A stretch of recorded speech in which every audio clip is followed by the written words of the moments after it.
Clash of the Classics. Hey everyone, welcome back to Horsepower for Now. It's Clash of the Classics. Here we pit two classic models against one another. If you're new to the show, you're going to find every week we take a look at two classic models, and then we talk about powertrain stuff, we talk about engine stuff, we talk about interior, whatever kind of suits our fancy, and then we welcome you to go on to our Facebook page or our website or here in our YouTube channel. Let us know which car you like best. Today, it's all about the 1967 Plymouth Belvedere GTX battling the 1967 Pontiac Gto. I want to start with that Belvedere. Now, there were plenty of fast Plymouths before 1967. There's no question about that.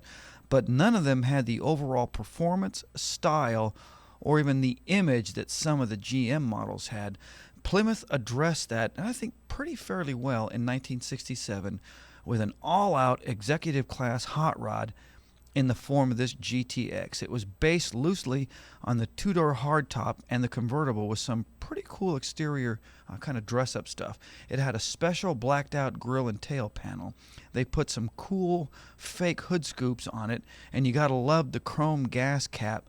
But that's not where this car stood out. And as you can guess, it was the engine under the hood that made this car so cool. The big 440 kicking out a monster power with almost 500 pound-feet of torque and just under 400 horsepower. The car only weighed 3,800 pounds, so launch in this thing was a blast. 0 to 60 in 6 seconds, and for the mid-60s, trust me, that was most impressive. Plymouth called it the Super Commando 440, and they changed the camshaft and the valve train, and they added a free-flow exhaust system, dual-point distributor back then, and a windage tray in the crankcase were also part of the revised engine design.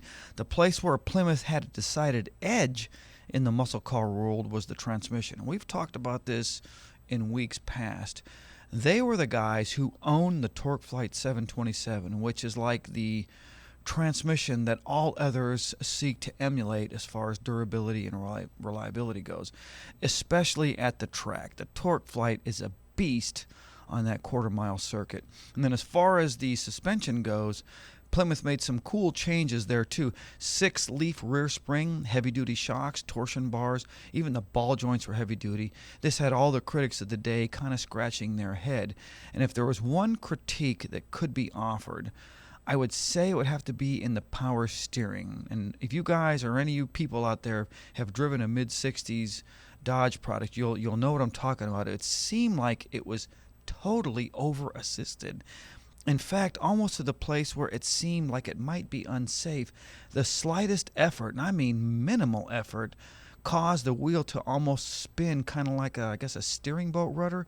You know, when you flip the wheel, take your hands off, and you just keep turning. I mean, maybe that's an exaggeration, but I guess you guys get my point.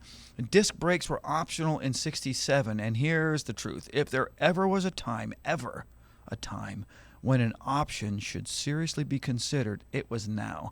The drum-style brakes were definitely not wanted on a car that goes through the quarter mile in 15 seconds. Think about this. You've got a car that has a big block engine in it that is capable of 0 to 60 in 6 or 7 seconds, and you're going to try to stop that thing with some really measly drum brakes. It didn't really work too well. But overall, I like what Plymouth did with this car. The Belvedere has always been my favorite model. You listeners out there who have been with us for some time will remember my favorite car show back in the early 60s, I should say late 60s, was a program called Adam 12, and they used that Belvedere in the 1968 year for that program. They changed it in 1970, but in 68, that Belvedere, and I really like the front end of that car. But originally, this car sold for $3,350. Today, the car is valued at about $25,000, so it's still very reachable for those interested in getting into the classic car world.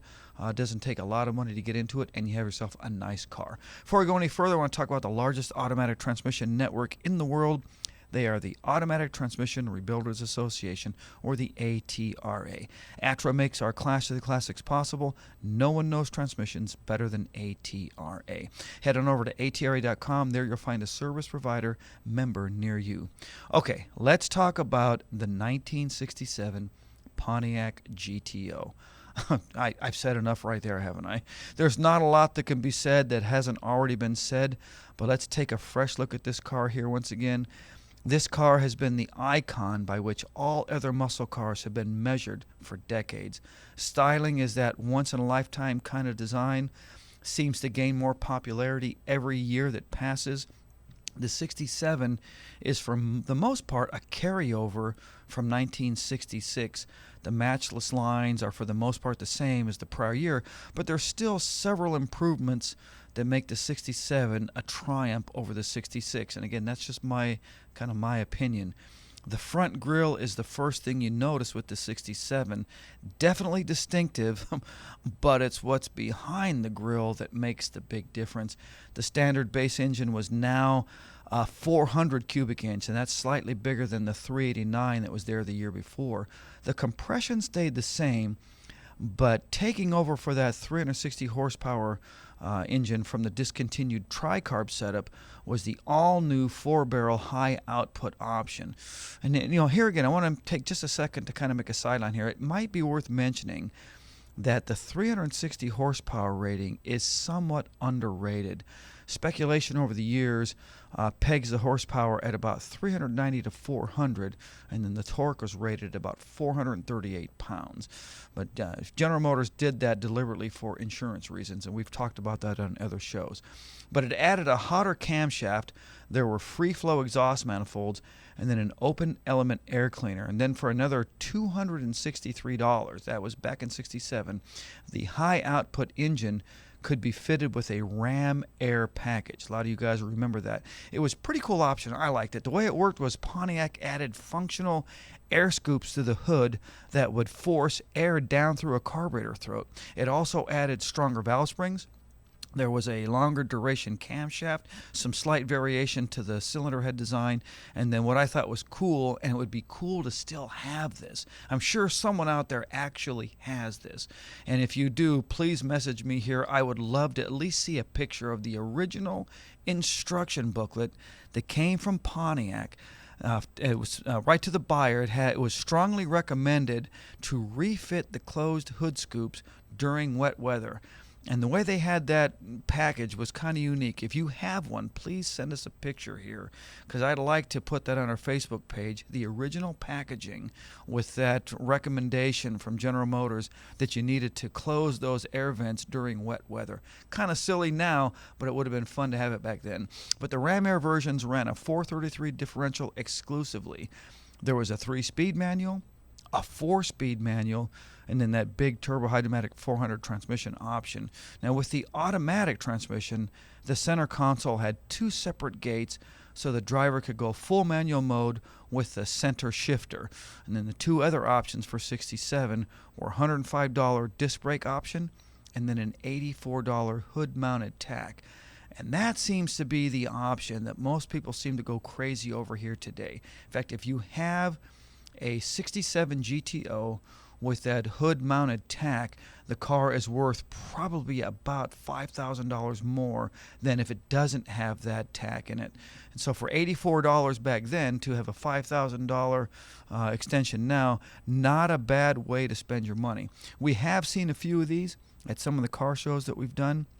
In fact, I have a really good friend who owns one. I have tried to buy it on a number of occasions. He's not interested in buying it, but somehow I feel like if the price tag were high enough, I'm sure he would change his mind.